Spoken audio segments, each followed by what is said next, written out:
오늘 하나님의 말씀은 약한 데서 완전하게 하심인데, 이 말씀은 우리 성도들에게 주시는 말씀입니다. 오늘 이 말씀을 이해하기 위해서 1절부터 한번 살펴볼게요. 지금 5절부터 10절까지 봤는데 1절부터 4절을 보면 이러한 말씀이 있어요. 12장 1절에서 4절, 무익하나마 내가 할 수 없이 자랑하노니 주님의 환상들과 계시들을 말하리라. 이거 무익하다. 솔직히 필요는 없지만 너희들이 나를 너무나 그 사도 취급을 안 하고 그러니까 내가 할 수 없이 내 자신을 자랑할 수밖에 없다. 그래서 내가 본 주님이 나한테 주신 그 환상과 계시들을 내가 말하겠다. 2절, 내가 그리스도 안에 있는 한 사람을 아노니 14여 년 전에 그가 셋째 하늘로 채어 올림을 받았느니라. 몸 안에 있었는지 내가 분간할 수 없으며 몸 밖에 있었는지 내가 분간할 수 없으나 하나님께서는 아시느니라. 여기서 사도 바울은 자기 자신을 얘기하면서 3인칭으로 마치 어떤 딴 사람, 내가 아는 어떤 사람이 있다라는 식으로 이렇게 얘기하지만 이거는 자기 자신을 얘기하는 것입니다. 그래서 14여 년 전에 그가 셋째 하늘로 채어 올림을 받았다는 거예요. 그런데 그때 내가 몸까지 같이 셋째 하늘로 올라갔는지 아니면 몸은 여기 있고 내 영으로만 올라갔는지 그건 내가 알 수 없지만 하나님은 아신다. 하늘나라에 그 셋째 하늘에 채어 올라갈 때 영혼육 전인격이 다 그냥 몸까지 이동돼서 채어 올라가는 경우도 있지만 몸은 있고 우리가 기독교인들이 그런 얘기 많이 하죠. 입신했다. 입신해서 천국을 보고 왔다. 몸은 여기 있지만 영으로 가서 보고 왔다. 지금 그 말씀을 하는 것입니다. 그래서 내가 영으로만 갔는지 몸까지 갔다 왔는지는 알 수 없지만 하나님은 아신다. 내가 이러한 사람을 아노니 몸 안에 있었는지 몸 밖에 있었는지 내가 분간할 수 없으나 하나님께서는 아시느니라 하고 다시 한번 말하고 있습니다. 그러면서 4절에 그가 낙원으로 채어 올림을 받아 말할 수 없는 말들을 들었으니 사람이 이 말들을 하면 법에 어긋나는 것이라. 셋째 하늘로 채어 올라갔는데 거기가 바로 낙원이라는 거예요. 그래서 거기서 하늘나라에서 말들을 들었는데 그 들은 말을 이 땅에 내려와서 말하는 것은 하나님의 법에 어긋나는 것이라는 거예요. 그러니까 많은 사람들은 천국 갔다 왔다 그러고 막 간증하러 다니잖아요. 전국을 순회하면서. 거의 다 거짓말이라고 보면 돼요. 정말 낙원을 보고 온 사람은 그거를 얘기를 할 수가 없는 거예요. 하나님의 법에 어긋나는 거기 때문에.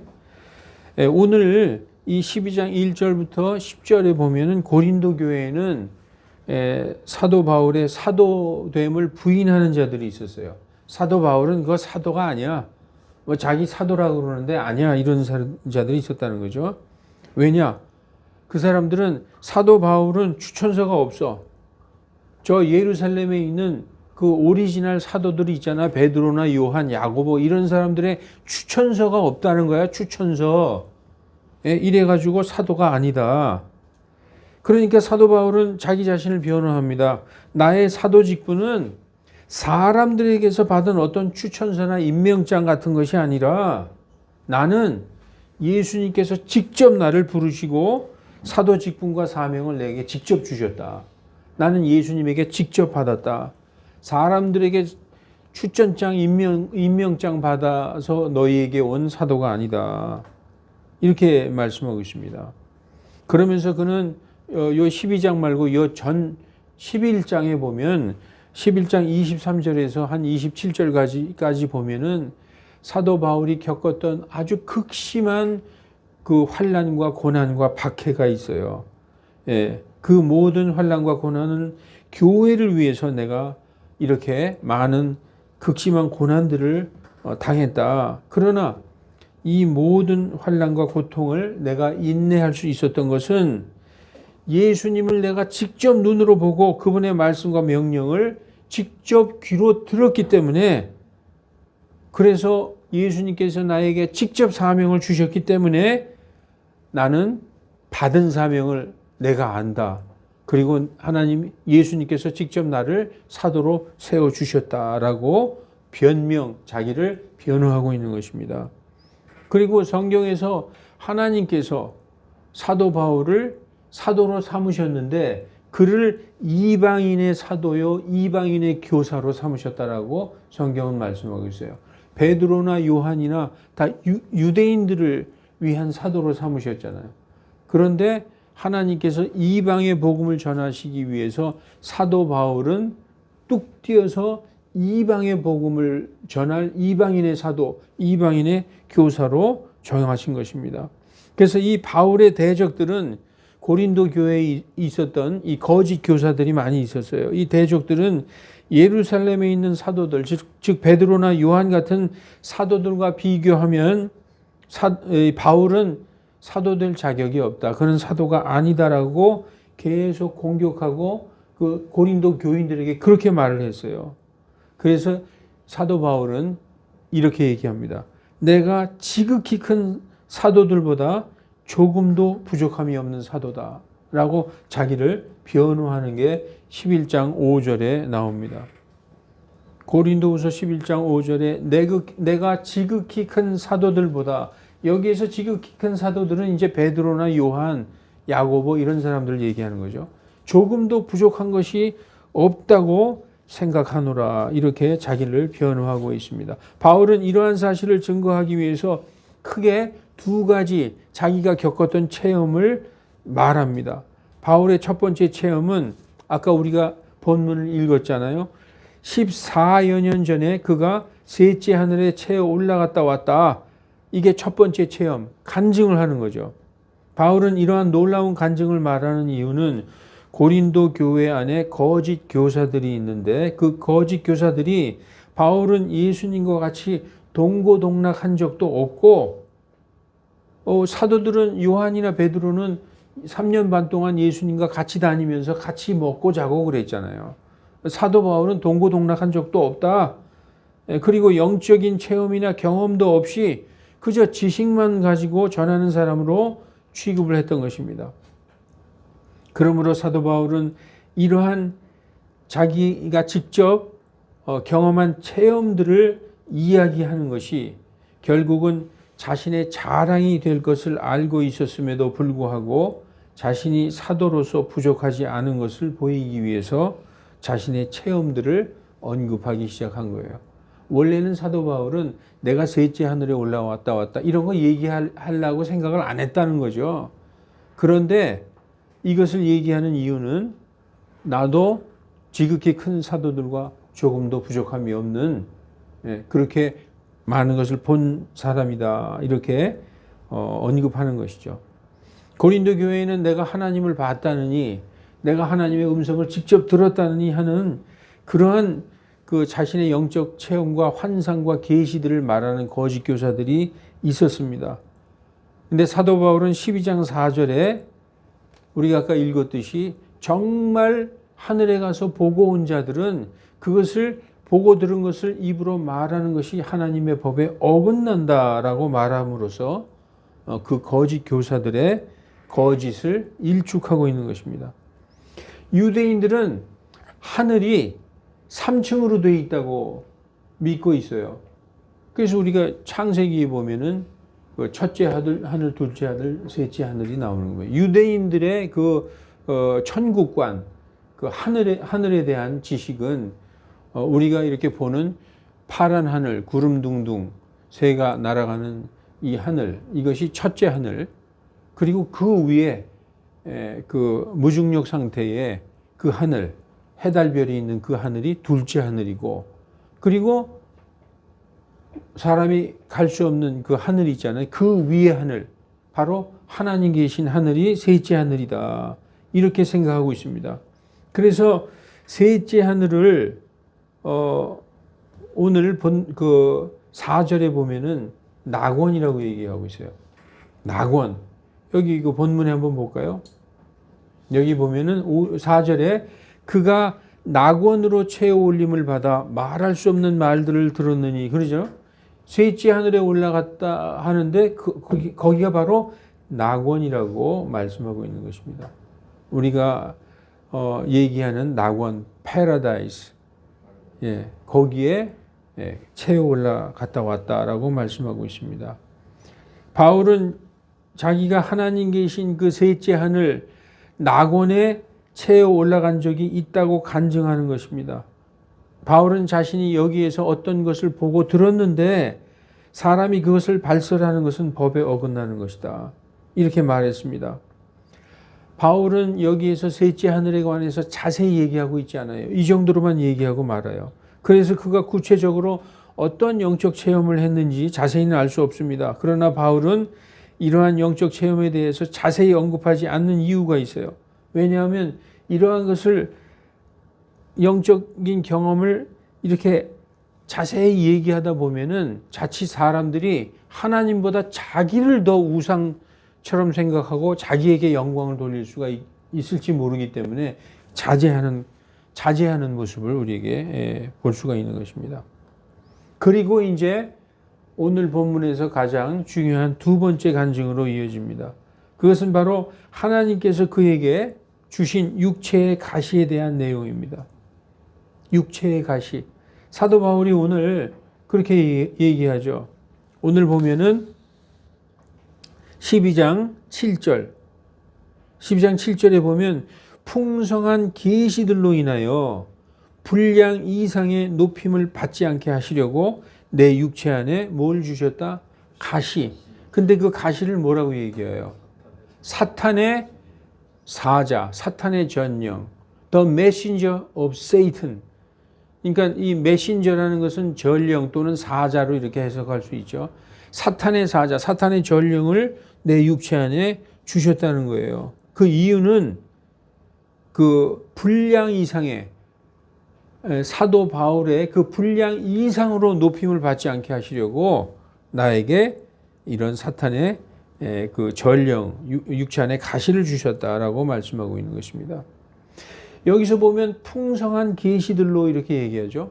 사도 바울은 그 예수님에게 많은 계시를 받았어요. 갈라디아서 1장 12절 누가 한번 읽어주시겠어요?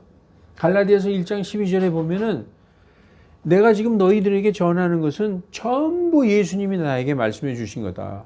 내 머릿속에서 나온 게 아니라 전부 예수님의 계시다라고 말씀하고 있습니다.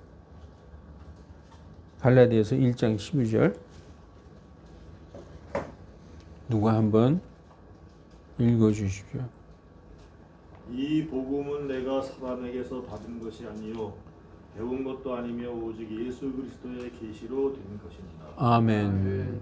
사도 바울이 전하는 복음은 사람에게 뭐 누구에게 배웠다든지 뭐 들었다든지 그게 아니라 오직 예수 그리스도의 계시로 받은 것이에요. 계시로 된 거예요. 그러니까 예수님께서 다 말씀해 주시고 다 보여주셨다는 거예요. 이 자기가 지금 너희들에게 전하는 이 복음은 전부 예수님이 보여주시고 예수님이 주신 것이다. 그래서 여기 12장 7절에 풍성한 계시들로 인하여 이렇게 많은 계시들을 받아서 이 풍성한 계시들로 인해서 자칫 분량 이상의 높임을 받는 그렇게 될까봐 하나님께서 그를 조금 낮추셨다는 거예요. 몸에 가시를 주셨다는 것이죠. 예, 그래서 사도 바울은 하나님께서 그에게 주신 육체의 가시에 대해서 간증하고 있습니다. 어떤 사람은 사도 바울의 이 육체의 가시가 그 사람 간질병이 있어서 그게 그 사람의 가시야 이렇게 얘기하는 사람도 있고, 아니야, 사도 바울의 가시는 눈병이야, 눈병. 예수님을 그 다마스커스에서 그 노상에서 예수님을 만나 뵐 때 그 너무나 밝은 빛 때문에 눈이 순간적으로 멀어버렸어요. 그 이후로 그 눈병이 생겼다. 그래서 그의 육체에 가시는 눈병이다 이렇게 말씀하고 있습니다. 저는 그 사도 바울의 육체에 주신 가시가 눈병이라고 생각합니다.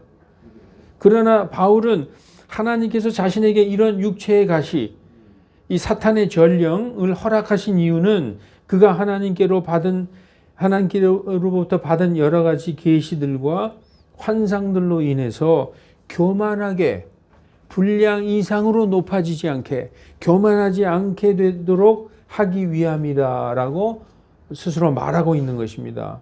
8절에 바울은 오늘 본문 8절에 바울은 그의 육체의 가시가 떠나가기를 위해 3번 간청했다. 하나님께 3번 twice 3번 간청했다는 거예요. beseech 여기서 과거형으로 besought라고 나오는데 beseech가 이 간청하다예요. 간청하다. 하나님께 3번이나 간청을 했다는 것입니다. 예, 그런데 하나님께서는 더 특별한 이유 때문에 바울의 이러한 간청을 들어주시지 않았습니다. 그것은 바울이 연약함 가운데 하나님의 능력, 곧 주님의 강함, 그리스도의 파워가 나타난다는 것을 지금 사도 바울은 얘기하고 있어요. 자, 기도에는 이렇게 성경에 보면 3가지가 나옵니다. 기도는 이제 prayer. 그냥 우리가 하나님께 기도하는 보통 prayer라고 그러죠. 하나님께 기도할 때. 이것은 원래 하나님의 뜻을 구하는 거예요.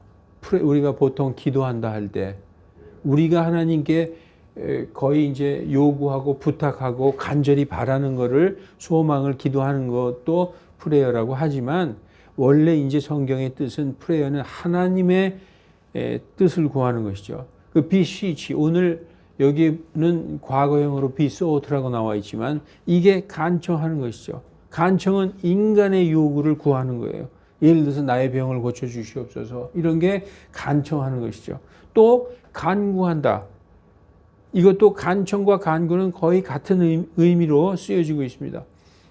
특별한 은혜와 유익 그리고 내게 있어야 할 모든 물질적인 필요 이런 거를 하나님한테 부탁할 때 간구한다. 이렇게 얘기하고 있어요. 그냥 하나로 다 알아두셔도 좋지만 우리가 보통 프레이어 기도한다 할 때는 하나님의 뜻대로 기도한다. 그리고 간청하고 간구한다. 나의 것을 간절히 요구한다. 내가 원하는 걸 이렇게 알아두시면 되는 것입니다. 자, 그래서 사도 바울은 8절에 자기 육체의 이 가시, 이 눈병을 좀 고쳐달라고 3번이나 하나님께 자기 그 육신의 요구죠. 간절히 간청했다는 거예요. 그런데 하나님이 뭐라고 하시는가? 내 은혜가 네게 족하도다. 이는 내 강함이 강함할 때 내는 여기서 하나님을 얘기하는 거예요. 나의 강함, 하나님의 강함이 약한 데서 완전해지기 때문이다 라고 말씀해 주셨어요.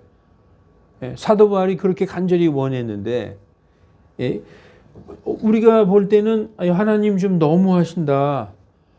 사도 바울은 일반인도 아니고 열심히 복음을 자기의 모든 생명과 인생을 바쳐서 복음을 전하는데 그거 좀 고쳐주시지. 그런데 하나님이 뭐라고 말씀하시느냐. 내 은혜가 네게 족하도다. 이는 나의 강함, 하나님의 강함은 약한 데서 완전해진다는 거예요.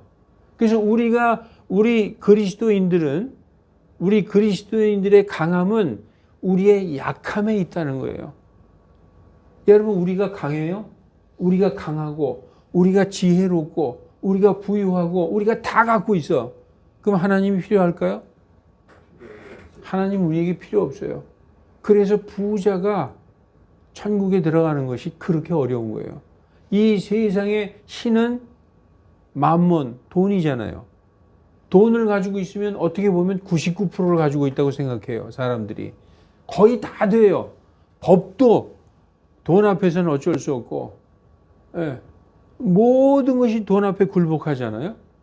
그러니까 이게 부자가 다 가지고 있으면 하나님 필요 없죠. 그런데 우리가 나는 지혜가 부족합니다. 하나님의 지혜를 주시옵소서 하고 나의 약함을 인정할 때 하나님의 지혜가 오는 것이고 내가 연약합니다. 나를 강하게 해 주시옵소서 할 때 하나님의 강함이 오는 거예요. 우리 스스로가 강하다고 생각하면 절대 하나님은 우리와 함께 있을 필요가 없는 것입니다. 그래서 하나님은 나의 강함은 연약한 데서 완전해진다.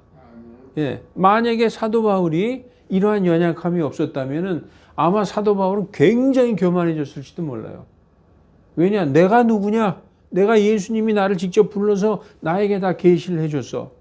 거의 아마 예수님과 동급처럼 그렇게 사람들에게 존경을 받고 살았을 거예요. 그러나 사도 바울은 나에게 이렇게 연약함 가운데 있기를 하나님이 허락하신 그리고 고쳐주시지 않은 이유가 오히려 내게 은혜로다라고 얼마나 감사를 드리는지 몰라요.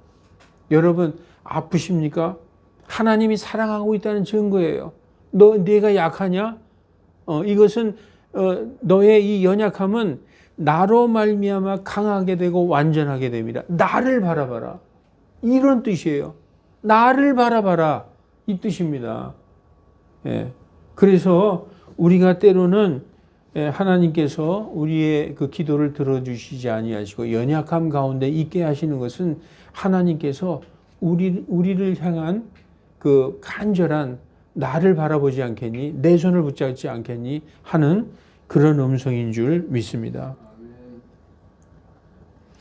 그래서 사도 바울은 자신에게 있는 육체의 가시를 제거하기보다 이것을 남겨두시는 하나님의 더 큰 은혜를 깨닫게 된 것입니다. 그는 자신이 연약할 때 하나님의 능력이 함께 계심을 깨닫고 오히려 자신의 연약함을 기뻐하며 자신의 약점이었던 것을 오히려 사람들에게 자랑합니다.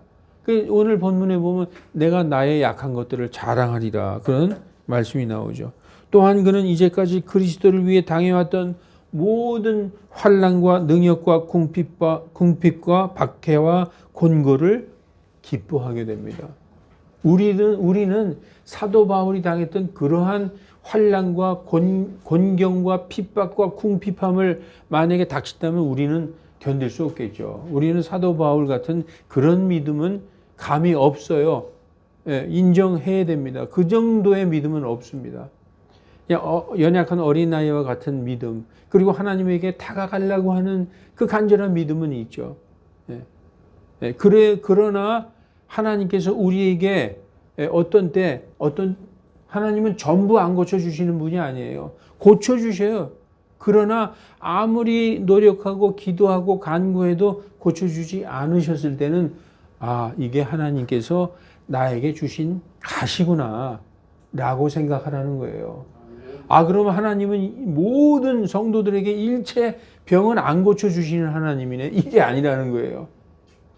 이게 아니고 내가 하나님께 간절히 기도하고 했는데도 하나님께서 그것을 두실 때는 그 나름대로의 뜻이 있다는 것입니다. 나를 바라보라 이런 뜻이라는 것입니다.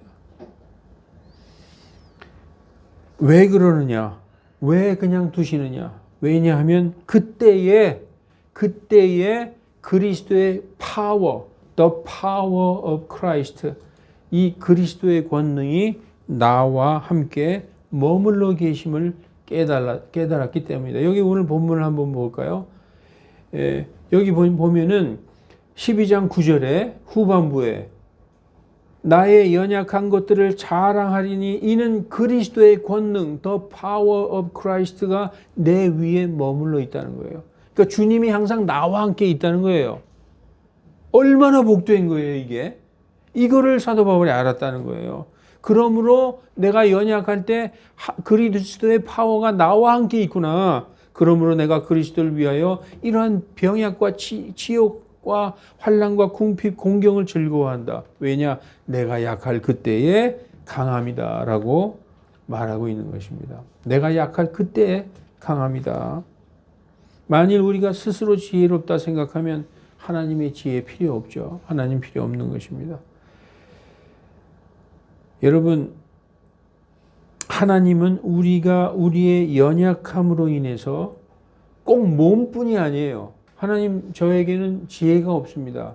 하나님 저에겐 끈기가 없습니다. 무엇인가 우리의 연약함으로 인해 하나님을 절대적으로 의지하고 의존하고 살기를 원하십니다. 하나님은 항상 어떤 형태로든지 그리스도인들이 하나님을 간절히 의지하고 그분을 붙잡고 의존하고 살기를 원하는 거예요. 양은 반드시 목자가 필요하듯이 하나님의 양떼들, 하나님의 양떼들이 누구죠? 하나님의 양떼. 성도들은 반드시 누가 필요해요? 선한 목자, 그리스도 예수님의 뭐가 필요해요? 지팡이와 막대기가 필요한 거예요. 양들이 목자 없잖아요. 양들이 뿔뿔이 흩어지잖아요. 그러면 반드시 혼자 막 가요. 양들이 그냥 사방팔방으로 다 흩어지는 거죠. 그러면 늑대한테 잡혀먹고 늪에 빠져 죽고 낭떠러리에 떨어져 죽고 이렇게 다 뿔뿔이 흩어져서 멸망하게 되는 것입니다. 그래서 시편 23편에 보면은 주는 나의 목자시니 내게 부족함이 없으리로다. 그가 나를 푸른 초장으로 인도하고 쉴만한 물가로 인도하시는도다. 주의 지팡이와 막대기가 나를 안위하시는도다. 여러분 하나님의 인도하심, 우리 주님의 지팡이와 막대기를 느끼십니까?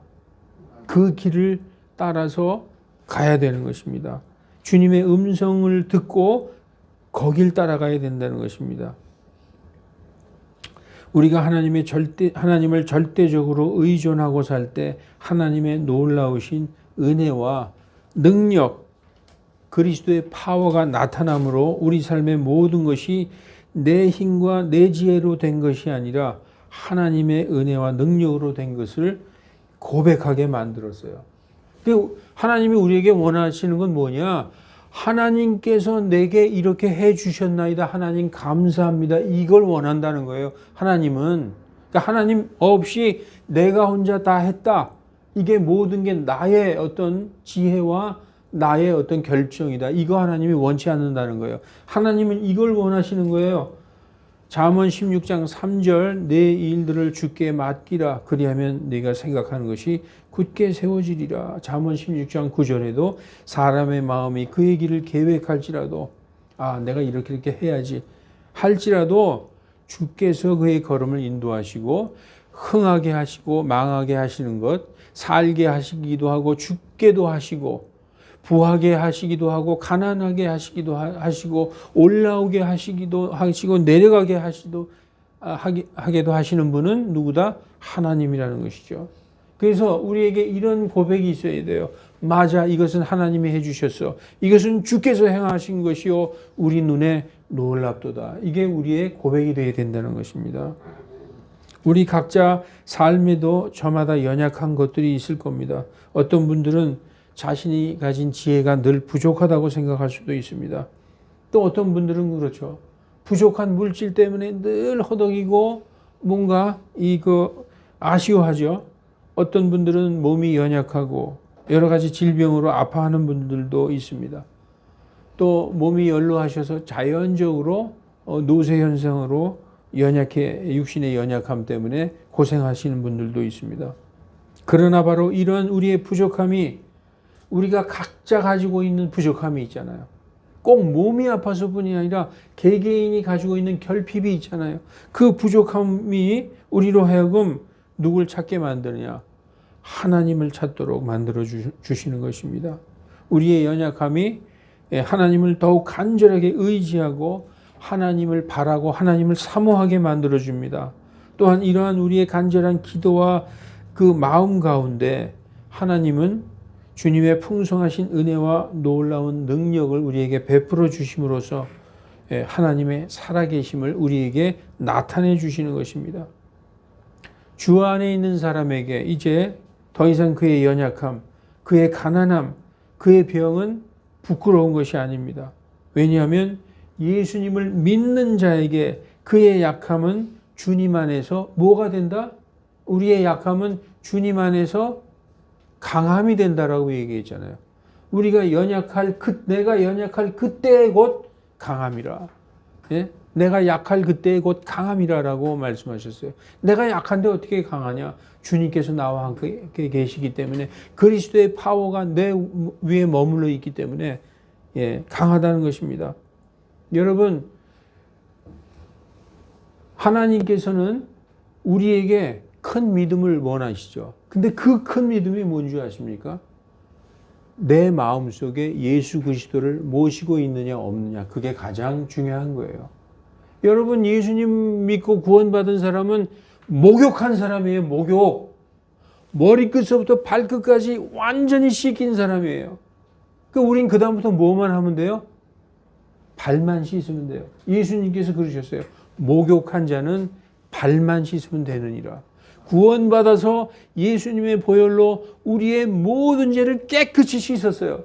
그 깨끗이 씻긴 자가 또 살다 보면 또 죄를 져. 발에 또 더러운 걸 묻혀. 그러면 하나님 앞에 나와서 회개하면 예수님의 보혈로 우리를 씻겨주시는데, 바로 예수님께서 대야의 물로 우리의 발을 씻겨주시듯이 우리의 죄들을 용서하여 주시는 것입니다.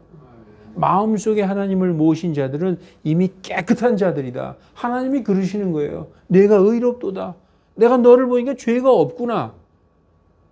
그런데 살면서 짓는 죄를 주님 앞에 자백하고 용서를 구하는 거, 이게 바로 그리스도인들의 특권이라는 것입니다. 그리고 여러분, 약할 때 주님을 의지하시고, 내가 이렇게 돈도 없고 못도 없고 능력도 없고 지혜도 없고 또 몸도 약하고 하나님을 바라보라는 거예요. 그때 내가 약하지만 가장 강할 때다라고 말씀하고 있는 것입니다. 그러면 이제 아까 제가 말씀드렸듯이 이제 어디 아파도 필요해도 간청하지 말아야 하나, 이런 질문이 생기겠죠. 약할 때 강하니까. 아니에요. 간청하라고 말씀하셨어요. 간청하시면 들어줍니다. 그런데 오늘 본문에서는 3번을 간청했다. 이것은 3번뿐만 아니라 여러 번 했다는 거예요. 성경에서 때로는 3이라는 숫자가 완전수를 의미하기도 해요. 내가 여러 번 간청하고 내가 할 만큼 했는데도 하나님이 안 들어주신다. 아, 이게 하나님의 뜻이구나. 이렇게 깨달았다는 것입니다. 간청하라는 거예요. 간청하면 들어주신다는 거예요.